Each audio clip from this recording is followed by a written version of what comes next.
Binangko noon, champion na ngayon. Hindi kaila sa iilan ang nakaka-inspired na kwento ng tagumpay ng 25-year-old professional basketball player at NCAA Season 97 MVP na si Renz Abando sa larangan ng sports. Kamakailan nga lang, maraming Pinoy fans ang nakikigalak sa successful career nito matapos maging import ng South Korean basketball team na anyang KGC. Ngunit marami rin ang nadismaya dahil isa na naman umanong mahusay na atleta ang sinayang ng Pilipinas. Matatandaan kasi na hindi pinaglaro at binangko ito ng PBA team na Gilas Pilipinas at hindi man lang umano na bigyan ng pagkakataon na maipakita ang kanyang galing noong FIBA Asia Cup 2022 na humantong sa malaking margin losses ng Gilas. Subalit ngayon ay usap-usapan ito matapos magpakitang Gilas sa international kung saan ang South Korea ang nakinabang. Isa na kasi ito sa one of the most successful imports sa Korean Basketball League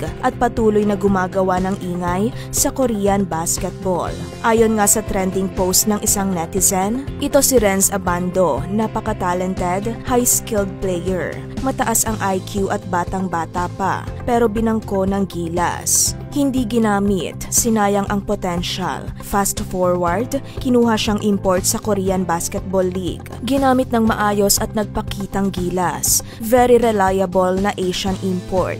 Nanalo sa slam dunk competition kamakailan lang at nag-champion sa EASL. Tinalo at tinambakan pa ang SMB PBA team. Alam nyo, minsan sa buhay hindi ikaw ang problema. Nasa maling lugar ka lang. Go see and explore the world. Labas ka sa comfort zone mo.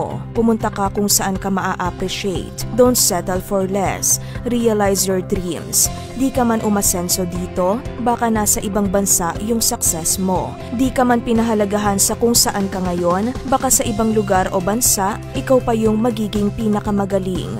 Caption ito. Sa kanyang rookie year sa naturang bansa, magmula June 2022, nakakamangha na ang mga na-accomplish ni Renz dahil sa hindi matatawarang husay nito sa paglalaro. Tulad na lang ng maging slam dunk champion ito sa 2023 KBL All-Star kung saan nakakuha siya ng perfect scores sa 2 dunks. Naging candidate for Defensive Player of the Year, Best Player of the Game, Most Blocks by a Rookie since Kim Joo-sung, EASL champion at kamakailan lang ay nasungkit ng KGC team nito ang KBL regular season champion. Hindi nga malilimutan ang engkwentro kamakailan nang makalaban ni Renz ang mga kababayan nito at kapwa PBA players na San Miguel Beermen sa East Asia Super League matapos niyang tambakan kasama ang kanyang team ng 55 points ang mga ito. Kaya naman bunga ng kanyang sakripisyo at paghihirap, si Renz umano ang highest paid Filipino import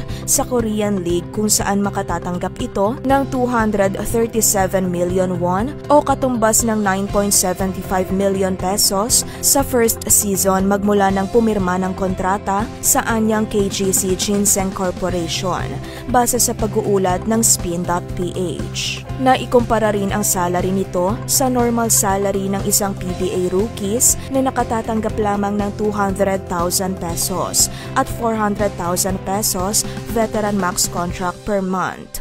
Kumpara kay Renz na almost 1 million pesos umano ang kinikita kada buwan. Samantala, agaw pansin naman ang naging Facebook post nito kamakailan lang. Ayon sa ibinahagi nitong quote, "You can be worth a lot but if you're in the wrong place, you can never be you." Ano ang masasabi mo sa tinatamasang tagumpay ngayon ni Renz Abando?